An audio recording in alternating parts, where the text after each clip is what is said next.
London, 1858. The sound came before dawn, brutal and final. The clang of iron gates closing, metal striking metal like a judge's gavel sealing a sentence that could never be appealed. Lady Catherine Ashford stood in the frost-kissed courtyard of Greystone Manor, her thin shawl doing nothing against the November cold that cut through silk and skin alike. Behind her, the massive doors of her family home, the only home she had ever known, stood shut with a permanence that made her knees weak.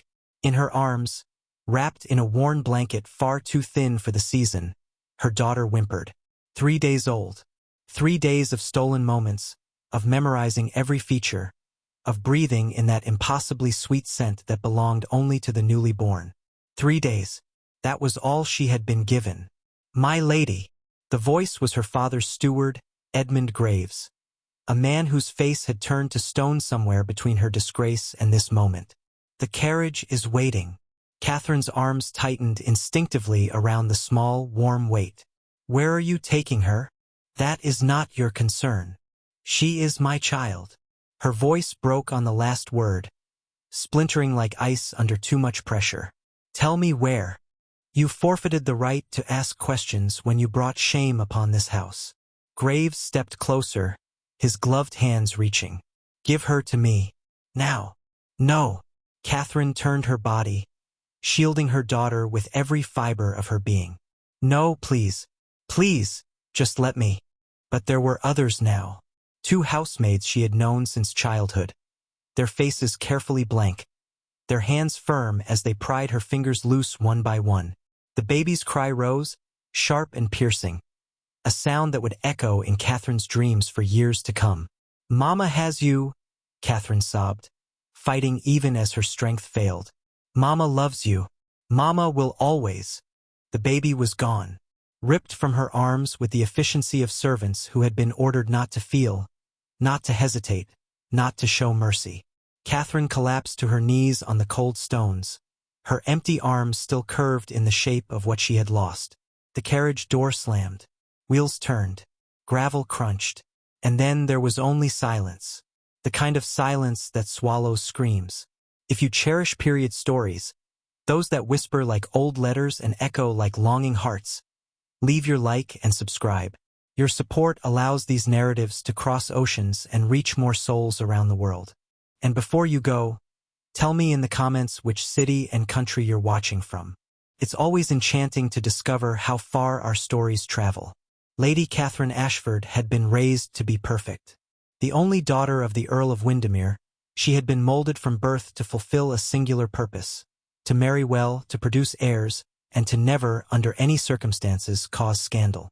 At 17, she had mastered the art of the flawless curtsy, the demure smile, the carefully modulated laugh that suggested interest without passion. She could embroider, play the piano, discuss poetry in 3 languages, and move through a ballroom as though she were made of air and grace. She was, by all accounts, the perfect daughter. And then she met Gabriel Sinclair. He was not a duke, not a viscount, not even a baronet. He was the second son of a country gentleman, a man with no title, no fortune, and no prospects beyond what his own hands could build. He had come to Greystone Manor as an architect, hired to redesign the east wing that had suffered fire damage the previous winter. Catherine first saw him standing in the ruins of the old library, his dark hair falling across his forehead as he sketched, his hands stained with charcoal and utterly oblivious to the world around him. There was something in the way he looked at the broken stone, the collapsed beams, as though he could see not what was lost, but what could be built. She should have walked away. She didn't. 3 months. That was all it took for perfection to crumble. Stolen moments in the gardens at twilight, when the servants were at supper and the world felt smaller, softer, possible. Whispered conversations about dreams that had no place in her life, about freedom she would never taste, about love that could never be sanctioned by men like her father. Gabriel spoke of building a life with his own hands, of creating beauty not because it was expected, but because it mattered. And Catherine, who had never been allowed to matter beyond her utility, felt herself come alive in ways she had not known were possible. "What if we left?" he had asked one night, his voice low and urgent as they stood beneath the oak tree that marked the boundary of her world.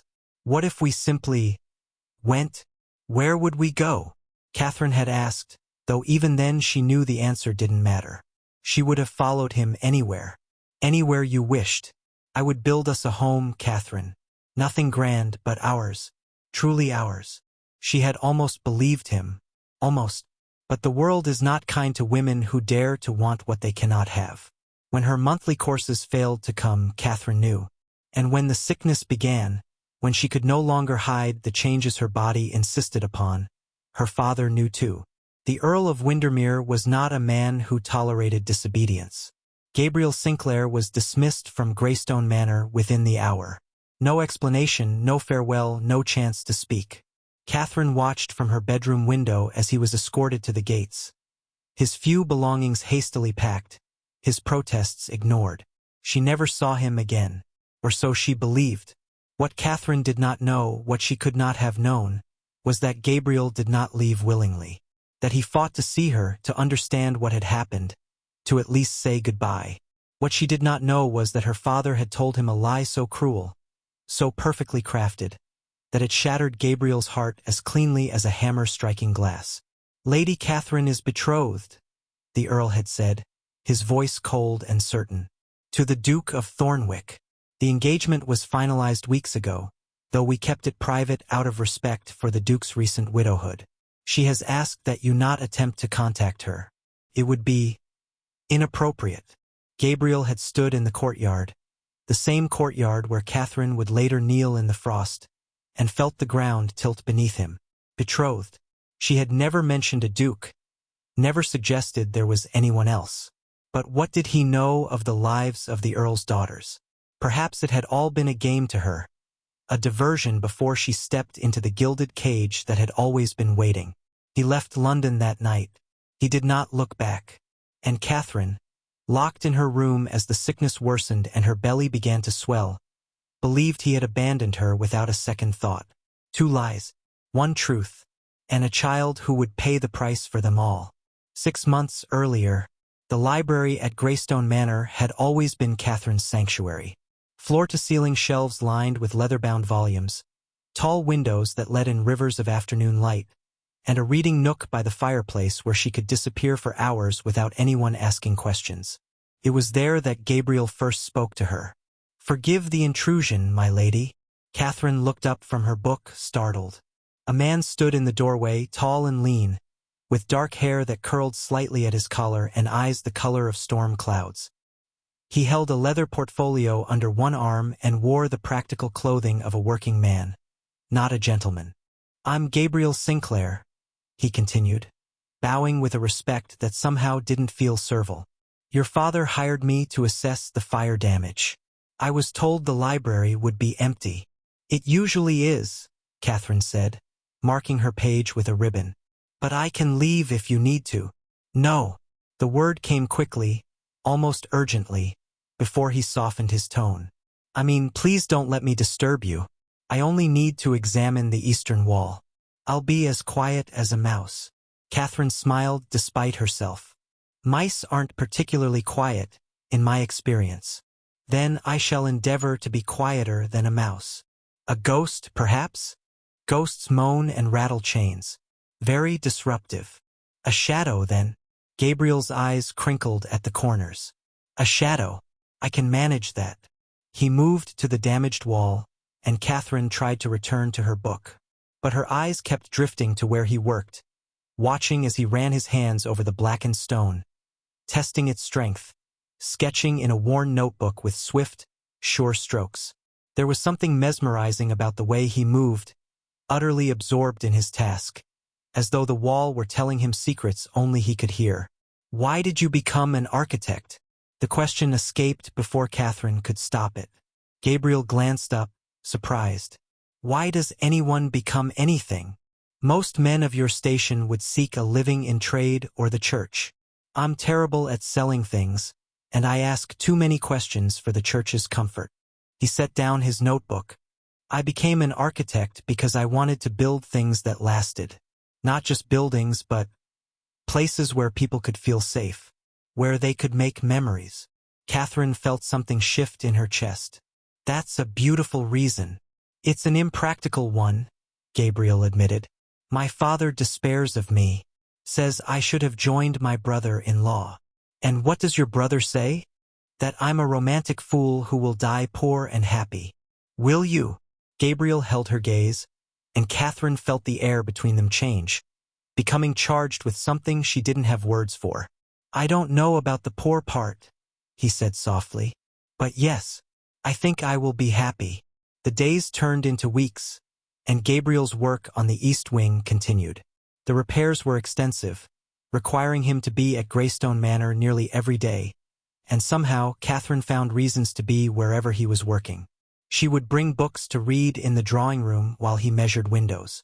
She would take her embroidery to the morning room while he consulted with the masons. And each time they would talk. Small conversations at first. The weather, the progress of the repairs, observations about the manor's history.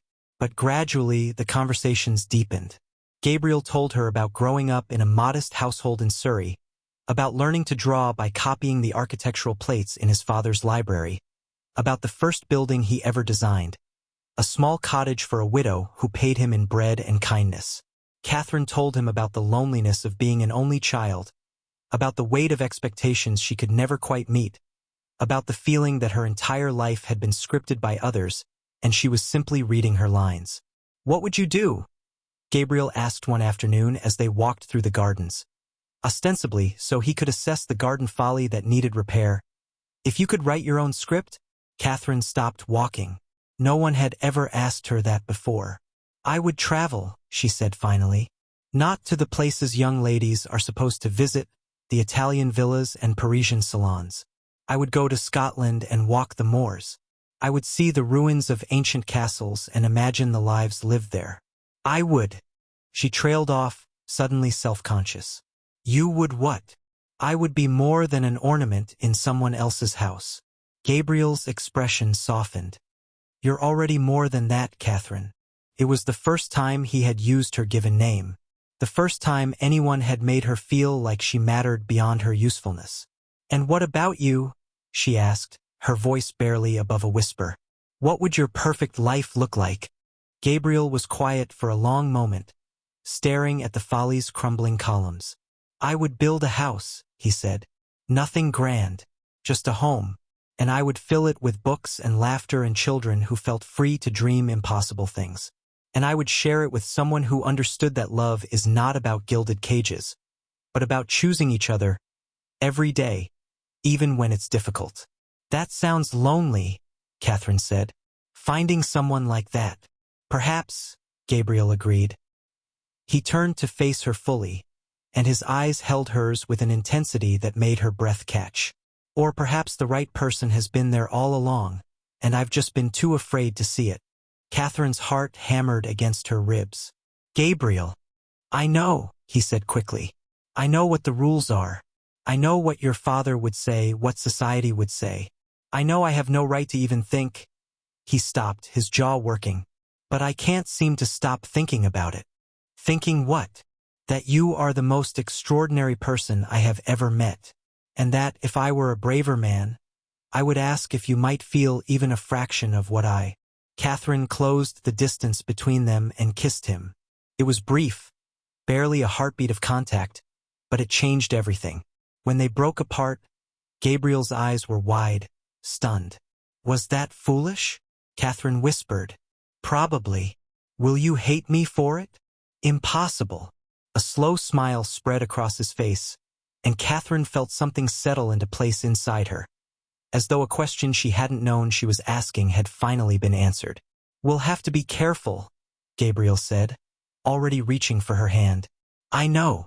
Your father cannot watch me every moment. Catherine, if we're caught, then we'll face it together. Gabriel squeezed her hand. Together. I liked the sound of that. For 3 months, they stole every moment they could. Meetings in the gardens at dusk, when the servants were busy with supper preparations.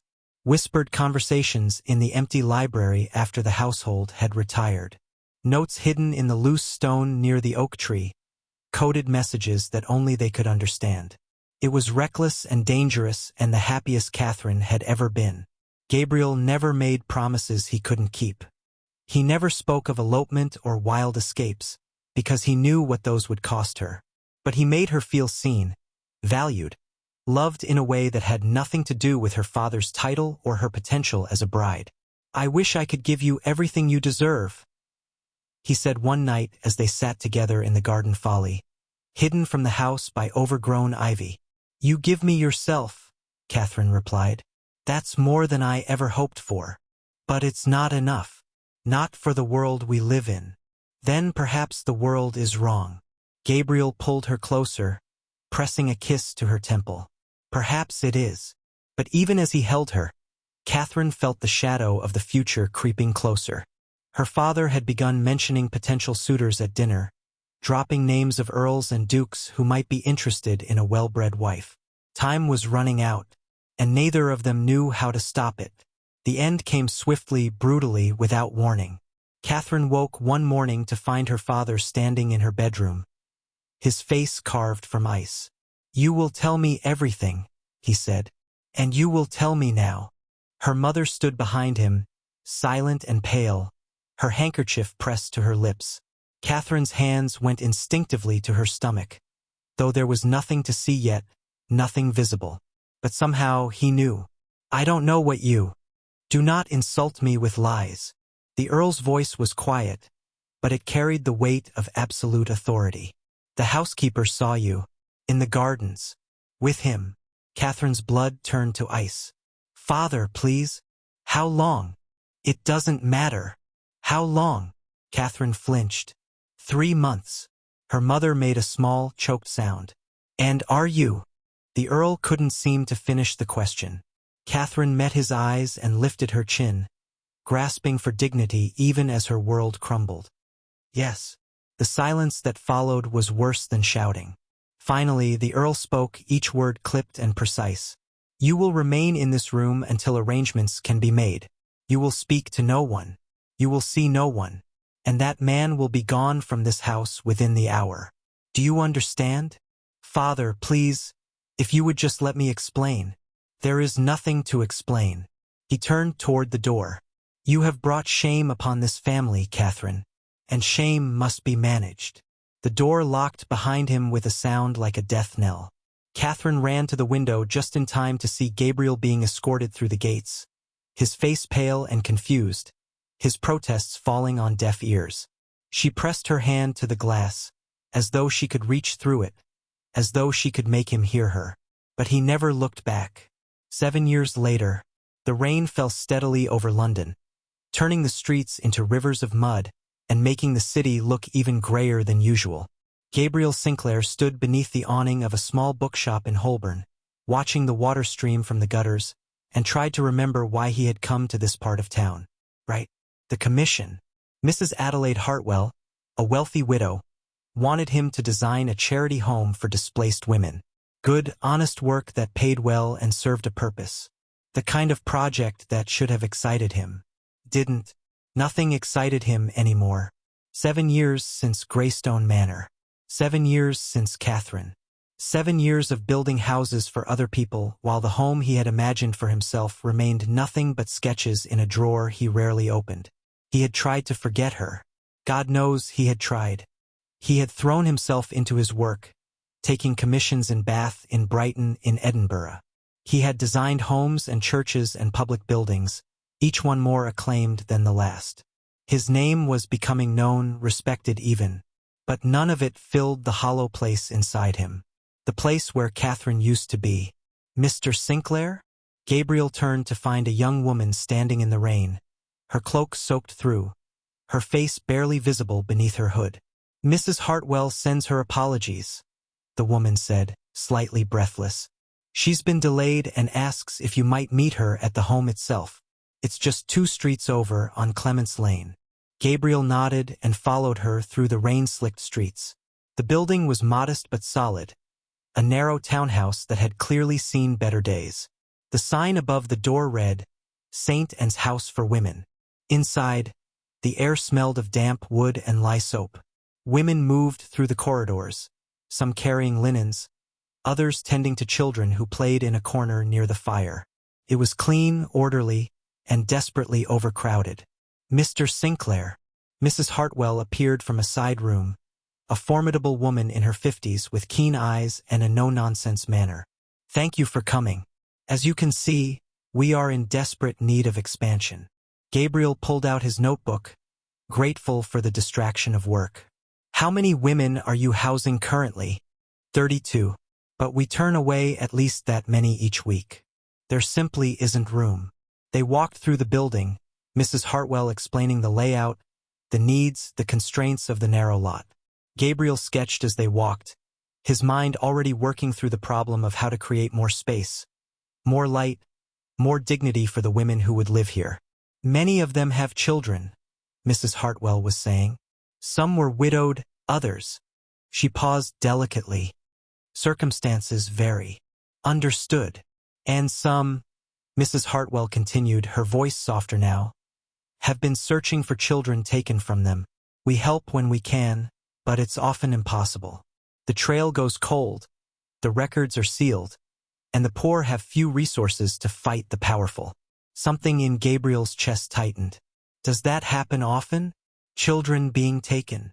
Mrs. Hartwell gave him a long look.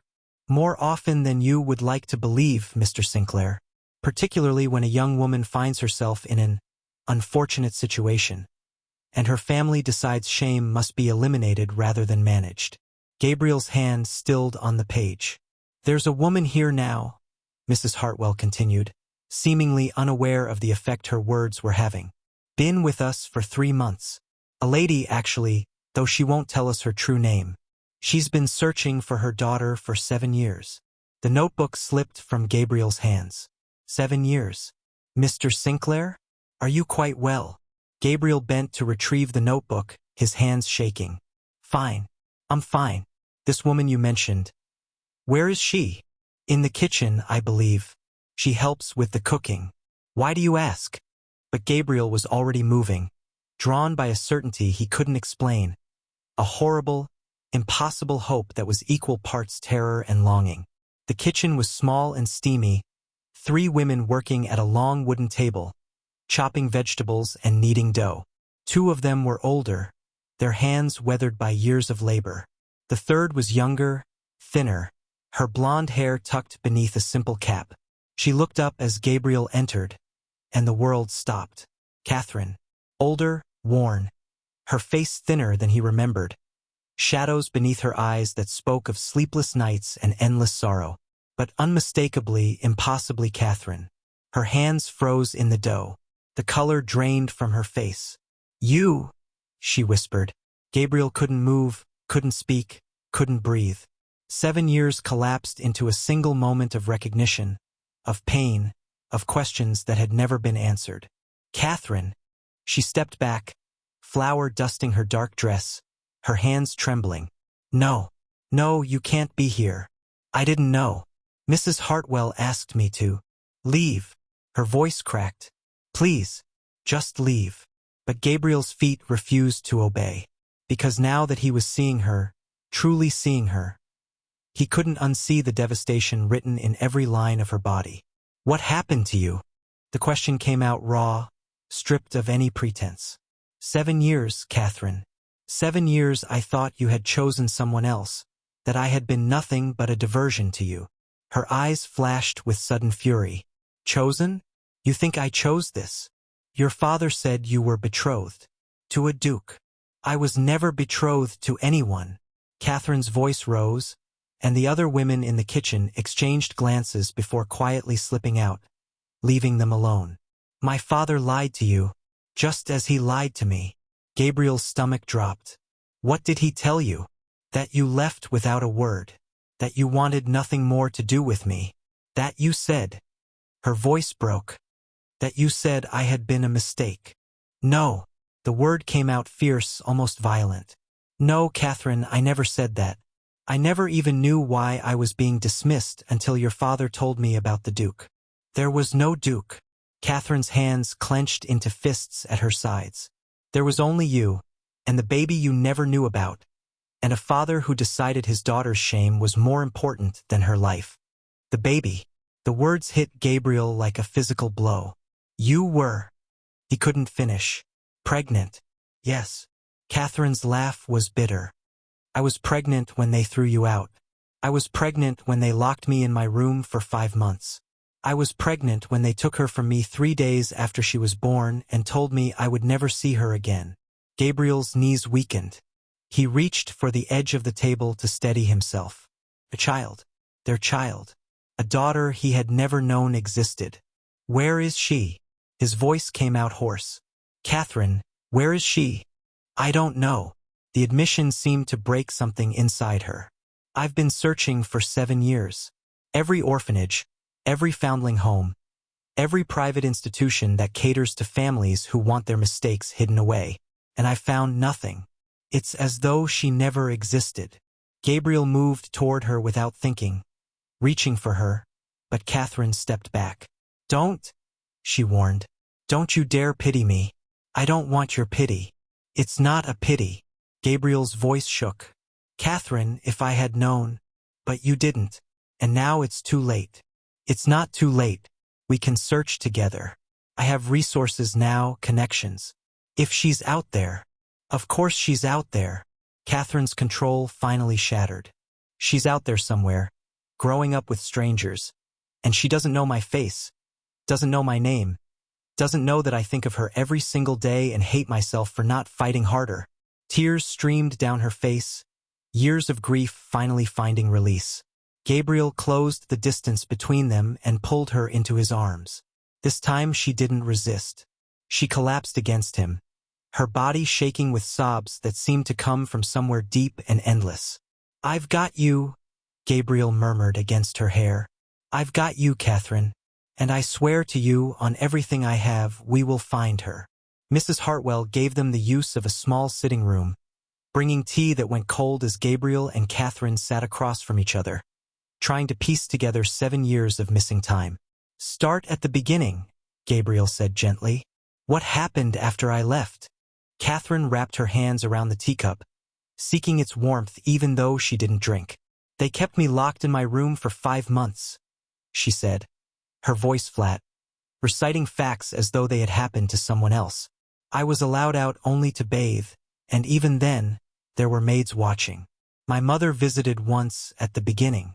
She cried and said she didn't know how to help me. I never saw her again.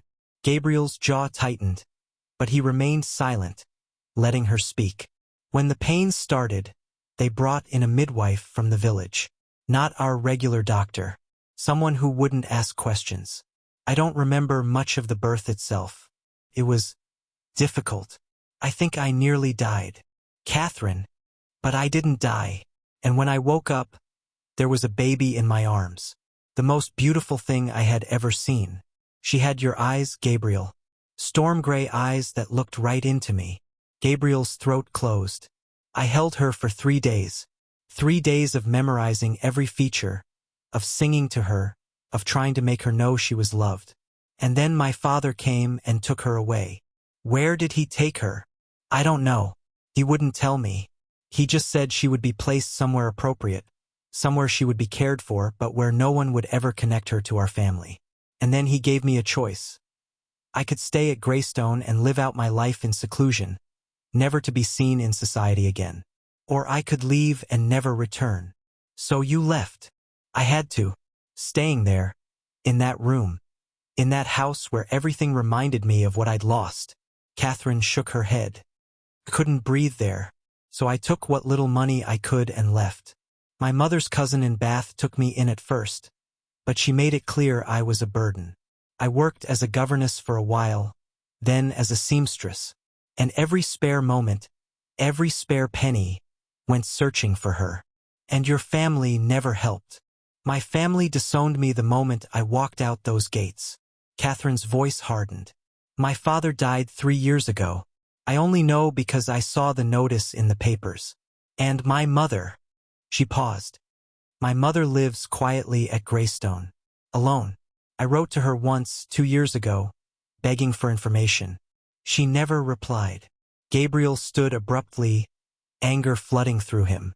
I should have come back, he said, pacing the small room. I should have fought my way past your father's guards. Should have demanded answers. You thought I had betrayed you. I should have trusted you. I knew you, Catherine. I should have known you would never. He stopped, running his hands through his hair. God, we were both lied to, manipulated. And our daughter has paid the price for it. Our daughter. Catherine repeated the words softly, as though testing them. You keep saying that. Our daughter. But you didn't even know she existed until 10 minutes ago. Gabriel crossed the room and knelt in front of her chair, taking her hands in his. That doesn't make her any less mine, he said fiercely. Or make me any less responsible for finding her. Catherine, I failed you 7 years ago. I won't fail you again. Catherine searched his face, looking for doubt, for the lies she had learned to expect from everyone. She found none. What if we can't find her? She whispered. What if she's gone, really gone? Then we'll search until we're sure. And if, Gabriel swallowed hard. If the worst has happened, then at least we'll know. At least we won't spend the rest of our lives wondering. Catherine nodded slowly, then pulled her hands free and stood. There's something you should see. She left the room briefly and returned with a small leather journal, worn at the edges from constant handling. She handed it to Gabriel. I've kept records, she said. Every place I've searched, every institution, every lead that went nowhere. I thought if I documented everything, perhaps I would see a pattern. Perhaps there would be a clue I missed. Gabriel opened the journal, and his heart broke all over again. Page after page of meticulous notes, dates and addresses, descriptions of the children she had seen, the officials she had spoken to, the doors that had been slammed in her face. 7 years of desperate searching, all neatly recorded in Catherine's careful handwriting. This is extraordinary, he murmured. Catherine, this is remarkable. It's the only thing that's kept me sane, she admitted. Knowing that I'm doing something, even if it feels hopeless. Gabriel closed the journal carefully and met her eyes. It's not hopeless, he said. Not anymore. Tomorrow we start again. But this time you're not alone. The Foundling Hospital stood at the edge of London, a massive brick building that had swallowed thousands of children since its founding a century earlier. Gabriel and Catherine stood before its gates, their breath misting in the cold morning air. I've been here before, Catherine said quietly. 3 times. They always tell me the same thing. Their records are confidential, and without proof of identity, they cannot help me. We'll try a different approach, Gabriel said. Inside, they were met by a severe woman in black bombazine who introduced herself as Mrs. Pemberton, the matron. We have no record of any child brought here 7 years ago under the circumstances you describe, she said, barely glancing at the notes Gabriel had prepared. I'm afraid I cannot help you. We're not asking you to breach confidentiality, Gabriel said, keeping his tone respectful but firm. We're simply asking if you can tell us whether a child matching this description was ever in your care. A girl, born in November 1851, possibly registered under a false name. Mrs. Pemberton's expression didn't change. Sir, we receive dozens of children every month. Without specific information, she would have had a birthmark, Catherine interrupted, her voice trembling slightly, on her left shoulder, shaped like a crescent moon. And her eyes. She swallowed hard. Her eyes were gray, storm gray. For the first time, something flickered across Mrs. Pemberton's face. Recognition. She covered it quickly, but not quickly enough. I'm sorry, she said, standing. I cannot help you. Good day. You know something. Gabriel remained seated. I saw it in your face. You know something about our daughter. Sir, I must ask you to leave. Please. Catherine's voice broke on the word. Please, if you know anything, if there's even a chance. Mrs. Pemberton. The voice came from the doorway, deep and commanding. Perhaps I can be of assistance. They turned to see a man in his 60s, well-dressed in the manner of a physician, with kind eyes and a gentle demeanor that immediately eased some of Catherine's panic. Dr. Whitmore, Mrs. Pemberton said, clearly flustered. These people were just leaving. Were they? Dr. Whitmore entered the room and closed the door behind him. Or were they asking about a child you and I both remember very well? Mrs. Pemberton went pale. Catherine gripped Gabriel's hand so tightly it hurt. You know her. You know my daughter. Dr. Whitmore studied them both for a long moment, then nodded slowly. I remember the child, he said carefully. A baby girl, brought here in the winter of 1851 by a man who paid handsomely for her placement and insisted on absolute secrecy. She was healthy, beautiful, and had a distinctive birthmark. Where is she? Gabriel demanded. Is she still here? Dr. Whitmore shook his head. She was only here for 6 months. Then she was... He paused, choosing his words carefully. Relocated. Where? That I cannot tell you. The adoption records are sealed. Adopted? Catherine's voice was barely audible. Someone adopted her? Yes, a family of some standing. They wanted a daughter and were willing to pay significantly for the right child. Your daughter was... selected. The word selected hung in the air like a blow. You sold her, Catherine whispered. You sold my child to strangers. We found her a home, Mrs. Pemberton interjected defensively. A good home, with parents who could provide. I was her parent. Catherine's voice rose. I was her mother. You had no right. We had every right. Mrs. Pemberton's tone turned cold. The child was surrendered to our care by her legal guardian. We acted within the bounds of the law. The law is wrong, Gabriel said, his voice dangerously quiet. And you know it. Dr. Whitmore held up his hand. Please, I understand your anger, truly, but what's done cannot be undone. The adoption was finalized years ago. The child is now the legal daughter of her adoptive parents. Then tell us who they are, Gabriel said. Give us their names so we can at least see her. Know that she's well. I cannot. Cannot or will not? Dr. Whitmore met his eyes steadily. Both. The family paid not just for the child but for anonymity. To reveal their identity would be to break a contract and violate their trust. Their trust. Catherine's laugh was sharp and bitter. What about my trust? What about my rights as her mother? You forfeited those rights, Mrs. Pemberton said coldly. The moment you became pregnant outside of wedlock. The slap of those words left Catherine momentarily speechless. Gabriel stood, pulling Catherine with him. We're leaving, but this isn't over. Mr. Sinclair. Dr. Whitmore's voice stopped them at the door. If I may offer one piece of advice, sometimes it's kinder to let sleeping children lie. Your daughter has a home, a family, a life. Dragging her back into the circumstances of her birth would serve no one, least of all her. Gabriel turned back, his expression hard. You know nothing about kindness, doctor, or you would never have taken a child from her mother in the first place. They left the hospital in silence, walking several blocks before Catherine finally spoke. They won't help us, she said, her voice hollow. Even knowing where she is, they'll protect the family who bought her over the mother who bore her. Then we'll find another way. How? Catherine stopped walking, turning to face him. Gabriel, they're right about one thing. Even if we found her, what then? She's been raised by another family for 7 years.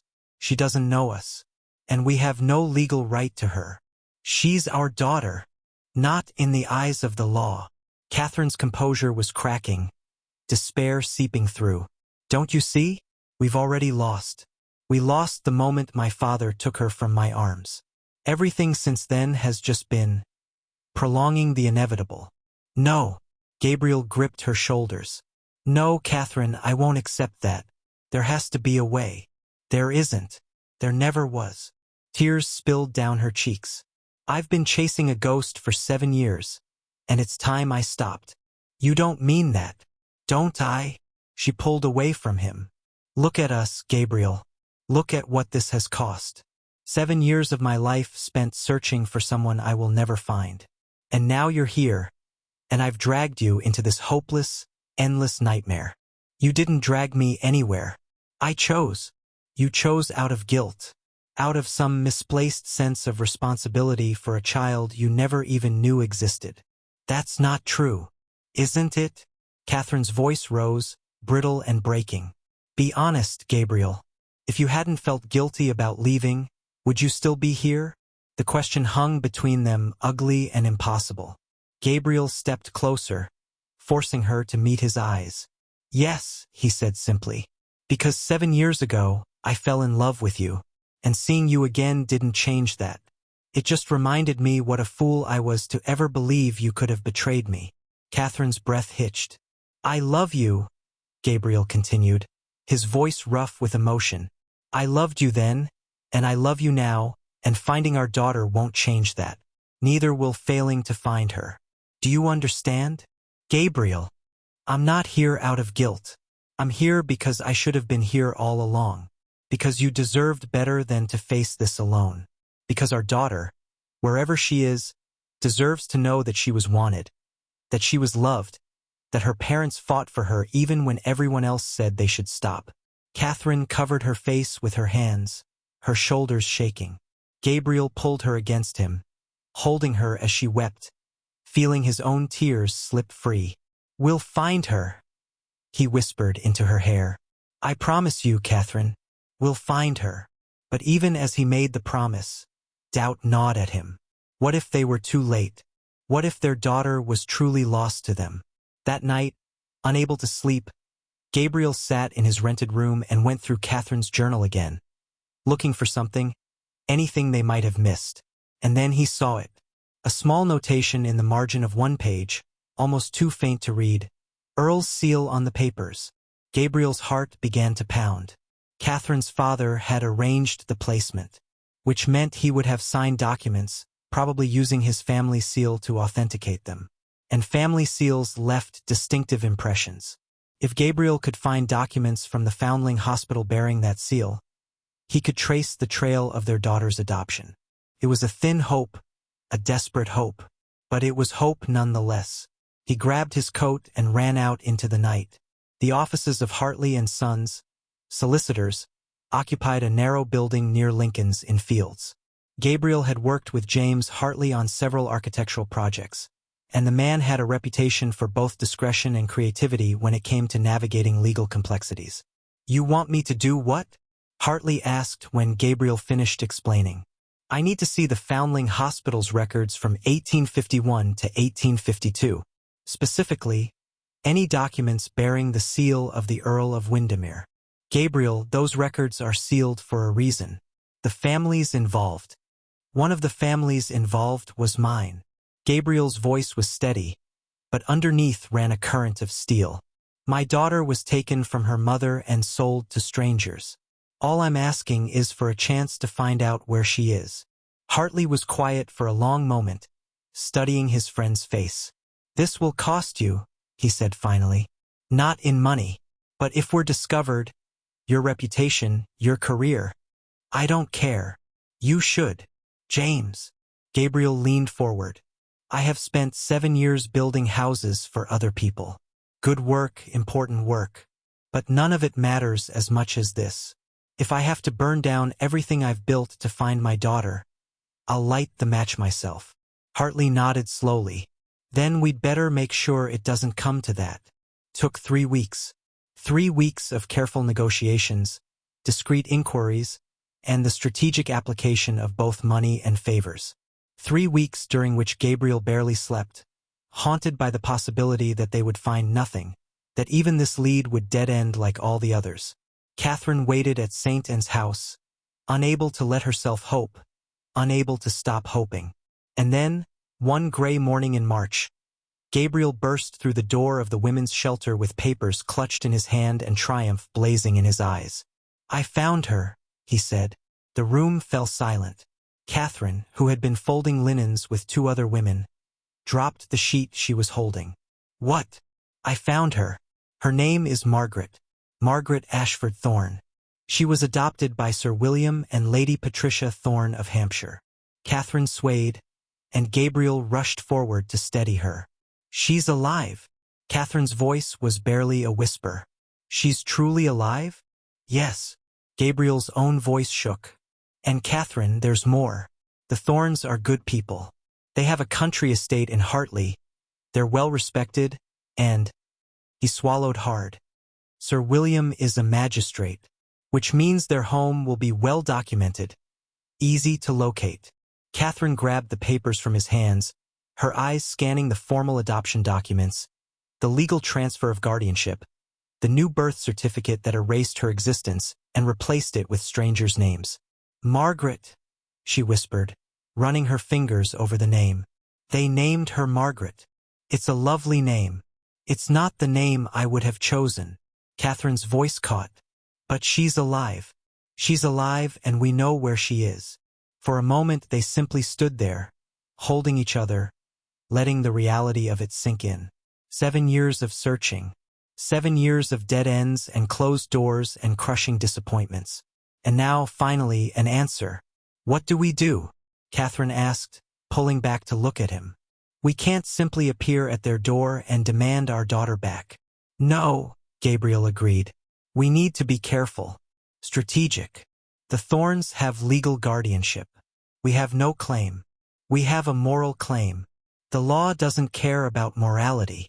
Gabriel took her hands. Then we'll have to be cleverer than the law. The plan took another week to formulate. Gabriel would approach Sir William as a potential architect for an addition to the Thorn estate. He had done similar work before. It would seem natural, plausible. And it would give him access to the house, a chance to see Margaret to assess the situation. Catherine would come later, as Gabriel's assistant, helping with measurements and drawings. Not unusual. Several architects employed women for detailed work. And with her appearance changed, hair darker, clothing plainer, there was a chance the Thorns wouldn't recognize her, even if they had somehow learned her identity during the adoption process. This is madness, Catherine said the night before they were to leave for Hampshire. What if they see through us? What if they realize who we are and call the authorities? Then we'll face that when it comes. Gabriel cupped her face in his hands. But Catherine, we've come this far. We can't turn back now. I'm terrified. So am I. What if she hates us? What if she's happy with her life and we're nothing but a disruption? Then we'll leave, Gabriel said, though the words cost him. If Margaret is truly happy, if the Thorns are good parents, then we'll walk away, because her happiness matters more than our need to claim her.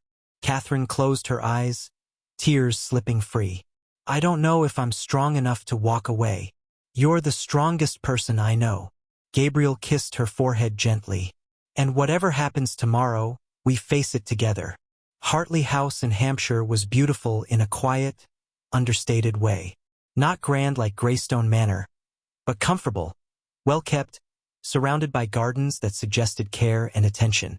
Sir William Thorn was a man in his 50s, graying at the temples, with a kind face and a firm handshake.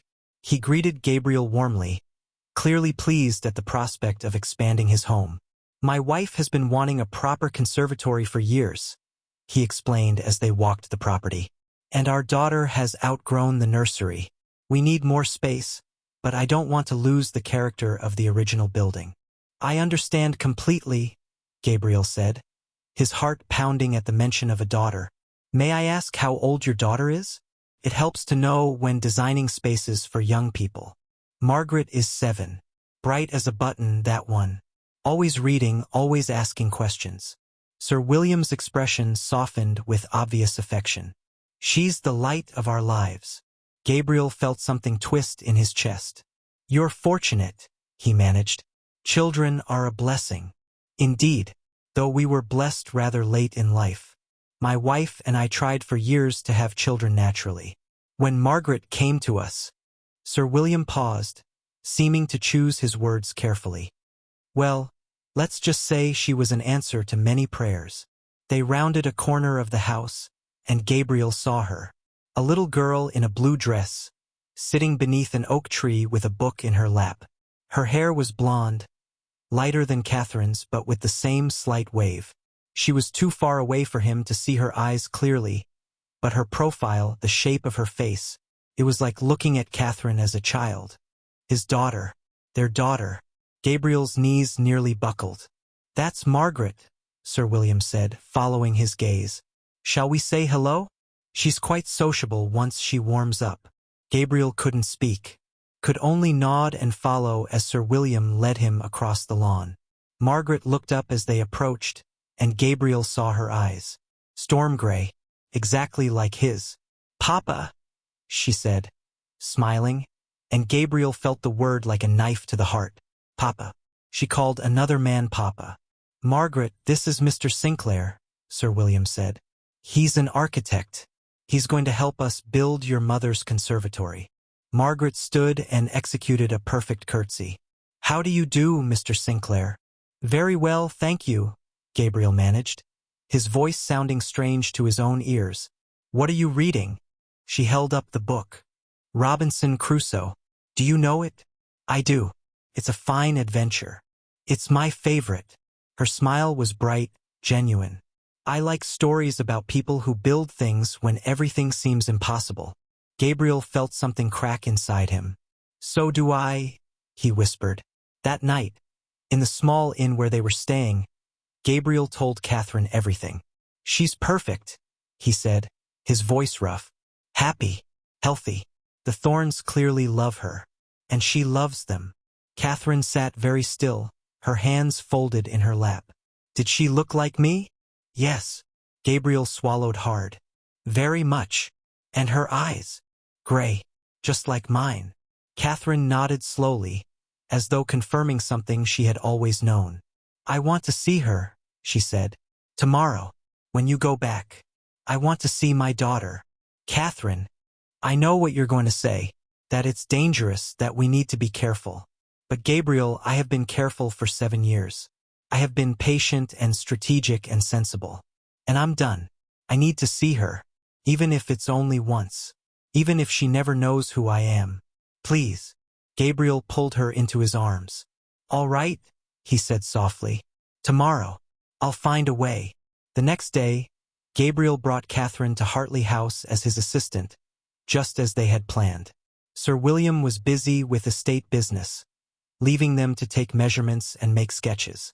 And Margaret, curious and friendly, appeared within an hour, asking questions about architecture and drawing and whether they'd ever built a castle. Catherine stood frozen at the edge of the garden, staring at the little girl who was her daughter, and Gabriel saw the moment Margaret noticed her.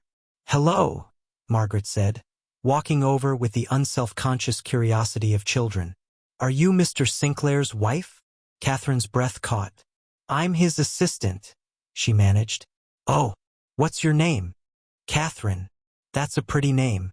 My name is Margaret, but my friends call me Maggie." She tilted her head, studying Catherine with an intensity that was almost unnerving. "You look sad. Are you all right?" "Yes, Catherine knelt down so they were at eye level. "I'm fine. You remind me of someone I used to know. Someone nice. The nicest person I ever knew." Margaret smiled. "Then she must have been very special." "She was," Catherine whispered. "She is." For a long moment, they just looked at each other. Mother and daughter, separated by 7 years and the width of an impossible gulf. And then Margaret did something that broke Catherine completely. She reached out and touched the small locket Catherine wore around her neck, the one piece of jewelry she had never sold, never pawned, no matter how desperate things became. "This is pretty," Margaret said. "Is it open?" Catherine's hands shook as she opened the locket. Inside was a miniature portrait, painted from memory years ago. A baby with storm-gray eyes. "Is that your baby?" Margaret asked innocently. "Yes," Catherine whispered. "That's my daughter. I lost her a very long time ago. That's sad. Do you miss her?" "Every single day." Margaret seemed to consider this. Then, with the uncomplicated compassion of the young, she threw her arms around Catherine in a brief, fierce hug. "I'm sorry you lost your baby," she said. "I hope you find her someday." Catherine held on perhaps a moment too long before releasing her. "Thank you," she managed. "That's very kind." Margaret skipped away to explore the garden, leaving Catherine kneeling on the grass, tears streaming down her face. Gabriel's hand on her shoulder, the only thing keeping her from falling apart entirely. That evening, Sir William invited Gabriel to join him for dinner and discuss the plans. Gabriel accepted, though he felt like a traitor sitting at the man's table, eating his food, plotting how to tear his family apart.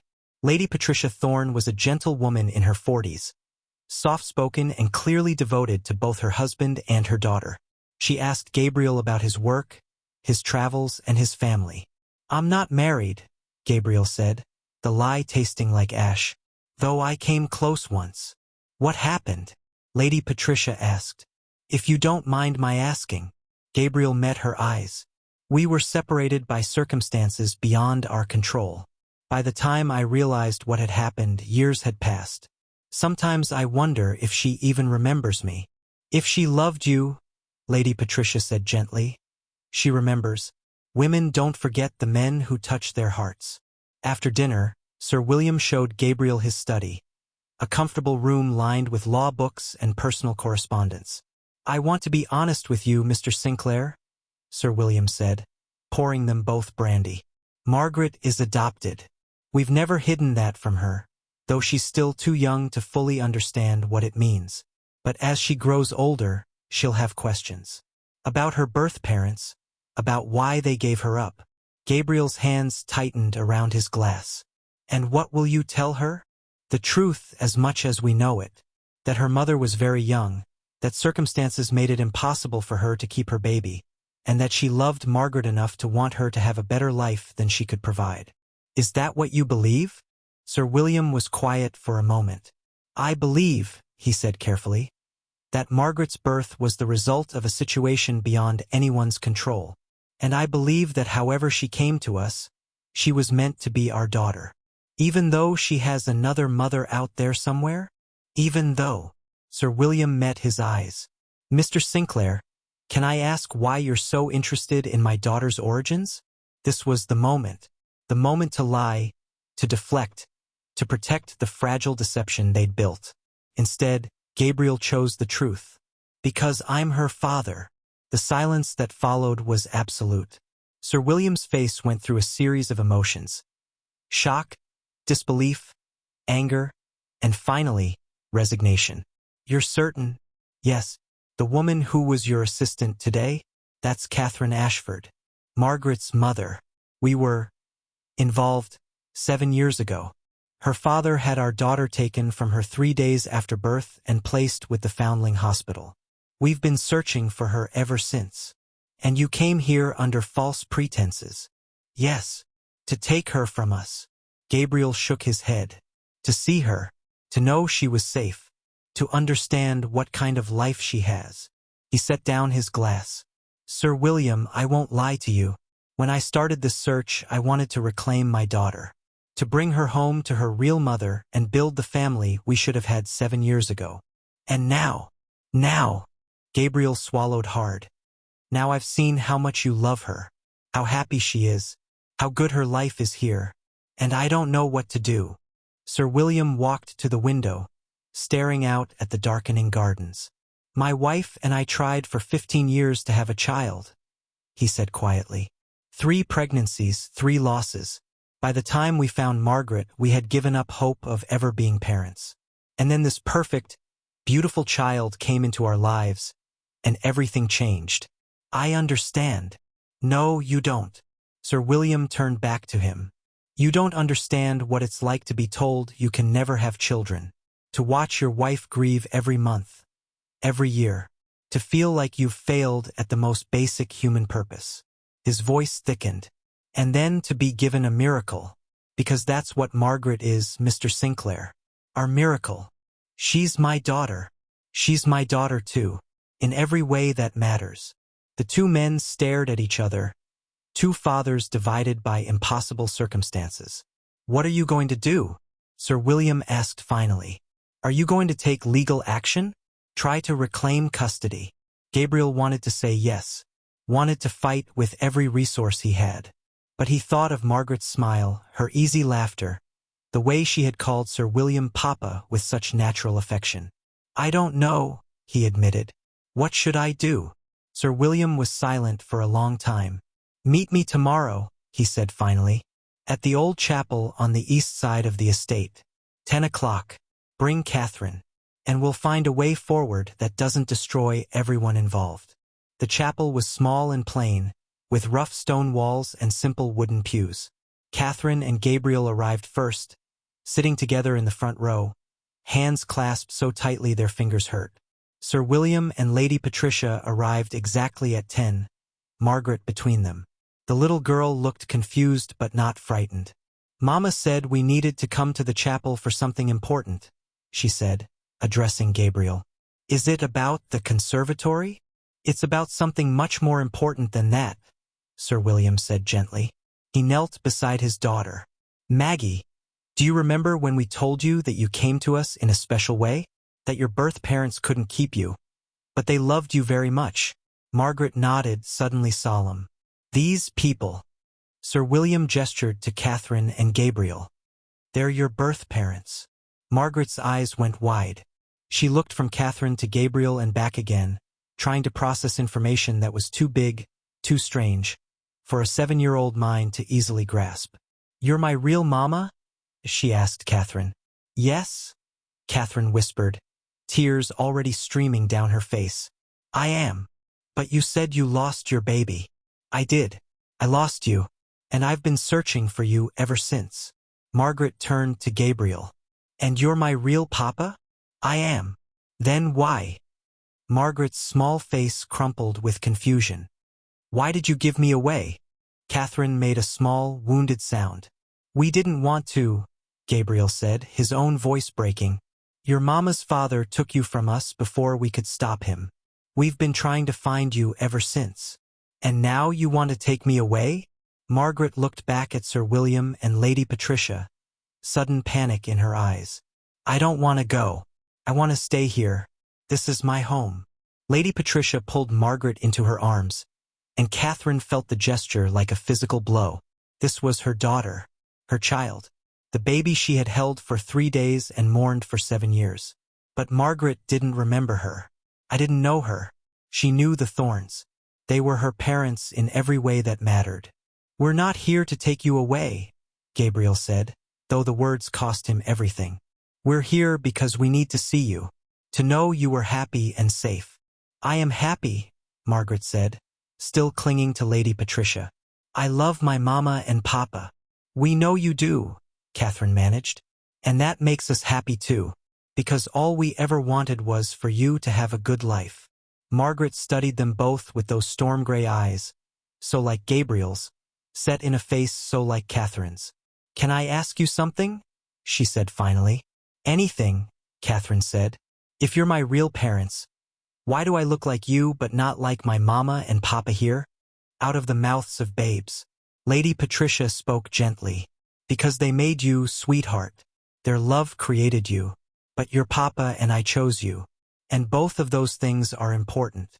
Margaret seemed to consider this. "So I have 2 mamas and 2 papas?" "In a way," Sir William said carefully. "Yes, that's a lot of parents." Despite everything, Gabriel laughed, a broken, wet sound. "It is," he agreed. "Though I suspect Sir William and Lady Patricia have done most of the hard work." "All of the hard work," Sir William corrected, but there was no anger in his voice now, only understanding. "But I think Margaret should know where she comes from, who her birth parents are, what they sacrificed." Lady Patricia nodded. "I agree." Catherine looked at them, hope and heartbreak warring on her face. "What are you suggesting?" "A compromise," Lady Patricia said. "Margaret remains with us. She is legally our daughter, and this is her home. But," she glanced at her husband, who nodded, "but you are welcome to visit, to be part of her life, not as her parents perhaps, but as friends, family friends who care for her deeply." "I don't understand," Margaret said. "It means," Sir William explained, "that Mr. Sinclair and Miss Ashford will visit us sometimes, and when you're older we'll explain everything properly. But for now, all you need to know is that you are very, very loved. By all of us." Margaret looked at Catherine, really looked at her with the intensity of a child trying to solve a puzzle. "You're really my mama? My birth mama?" "Yes." "And you looked for me for 7 whole years?" "Every single day." Margaret walked slowly toward Catherine, and when she reached her, she took Catherine's hand. "I'm glad you found me," she said simply. "Even if I can't remember you." Catherine broke. She pulled Margaret into her arms and held her. This child who was hers and not hers. This daughter who had been lost and found but could never truly come home. "I love you," Catherine whispered against Margaret's hair. "I have loved you since the moment you were born, and I will love you until the day I die." "I love you too," Margaret said, with the easy, uncomplicated love of children who haven't yet learned to guard their hearts. Gabriel knelt beside them, wrapping his arms around both of them, and for a moment they were the family they should have been 7 years ago. And then Margaret pulled away, returning to Lady Patricia, and the moment ended. But it had existed. That was enough. It had to be enough. 5 years later, the conservatory at Hartley House was magnificent, all glass and light and carefully tended greenery. Gabriel had designed it, and he visited often to check on its progress, to make small adjustments to ensure it was perfect. And to see Margaret. She was 12 now, poised on the edge of womanhood, with her mother's grace and her father's thoughtful intensity. She knew the truth of her origins, had known for 3 years, ever since the Thorns had sat her down and explained everything in age-appropriate terms. She had questions, of course. Many questions. Catherine and Gabriel answered them all with patience and honesty. But Margaret never wavered in her love for the Thorns. They were her parents in every meaningful sense of the word. And Catherine had learned to accept that. On this particular day, Catherine sat in the conservatory with Lady Patricia, watching Margaret through the windows as she played in the garden with the Thorns' new puppy. "She's growing up so fast," Catherine said softly. "Too fast," Lady Patricia agreed. "Sometimes I look at her and wonder where the time went." "Thank you," Catherine said suddenly, "for letting us be part of her life, for not shutting us out." Lady Patricia reached over and squeezed her hand. "She deserves to know all the people who love her. And you deserve to know the woman she's becoming. She's remarkable. She is. You should be proud." "I am." Catherine smiled through tears. "Though I can't take credit. You and Sir William have done that. We all had a hand in it," Lady Patricia said gently. "Her nature came from you and Gabriel. We just nurtured what was already there." Margaret looked up, saw them watching, and waved enthusiastically before returning to her play. "Does she ever ask about the past?" Catherine asked. "About what happened?" "Sometimes. She knows her grandfather made a terrible choice. She knows you fought to find her. And she knows." Lady Patricia paused. "She knows that love doesn't always look the way we think it should. Sometimes it's about letting go rather than holding on." Catherine nodded, unable to speak. "There's something else," Lady Patricia said. "William and I have been discussing it. Margaret will be presented in society when she turns 18. It's traditional, expected. Of course, we'd like you and Gabriel to be there, not as guests but as family, because that's what you are, Catherine. Family." Catherine's breath caught. "You mean?" "We mean that we're all Margaret's parents, all 4 of us. And it's time society accepted that, whatever they might think of the unconventional nature of our situation." The evening of Margaret's 18th birthday, the grand ballroom at Hartley House blazed with light and laughter. Half of Hampshire society had come to celebrate, and Margaret moved through the crowd like a young queen, confident and gracious and beautiful. She wore her mother's eyes, Catherine's blue, and her father's smile, Gabriel's lopsided grin that suggested mischief and warmth in equal measure. And when the time came for the traditional presentation, when Margaret was meant to be introduced to society by her parents, she surprised everyone. "My parents," she said, her voice clear and strong, "are Sir William and Lady Patricia Thorn, who raised me with love and wisdom." Polite applause. "But I am also honored," she continued, "to introduce my birth parents, Mr. Gabriel Sinclair and Miss Catherine Ashford, who never stopped searching for me and who taught me that love means wanting the best for someone, even when it costs you everything." The ballroom went silent. Then, slowly, someone began to clap. Then another. Then another.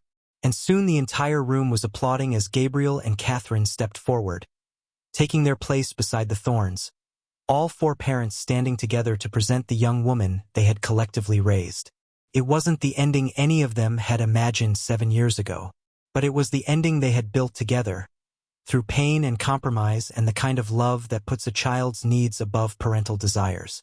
Later that night, as the party wound down and guests began to depart, Margaret found Catherine in the conservatory, staring up at the glass ceiling. "Are you all right?" Margaret asked gently. Catherine smiled. "I'm wonderful. You were magnificent tonight. I meant what I said. About you and Father, Gabriel." She still struggled sometimes with what to call him. "You taught me something important." "What's that?" "That strength isn't about holding on. It's about knowing when to let go." Margaret took Catherine's hand. "You let me go because you loved me. That's the bravest thing anyone's ever done for me." Catherine pulled her daughter into her arms. This young woman who was hers and not hers, who carried her blood and someone else's name and all the love in the world. "I didn't let you go," Catherine whispered. "I just learned to love you differently." Margaret held on tight. "I know. And I love you too. Both of you. All of you." And in that moment, standing in the conservatory Gabriel had built, surrounded by the life that had grown from the ashes of their tragedy, Catherine finally allowed herself to believe what she had spent 7 years trying to accept. Some endings are not happy in the way we imagined, but they are happy nonetheless. Love takes many forms, and family is built not just from blood, but from choice, from sacrifice, from the courage to do what's right, even when it breaks your heart.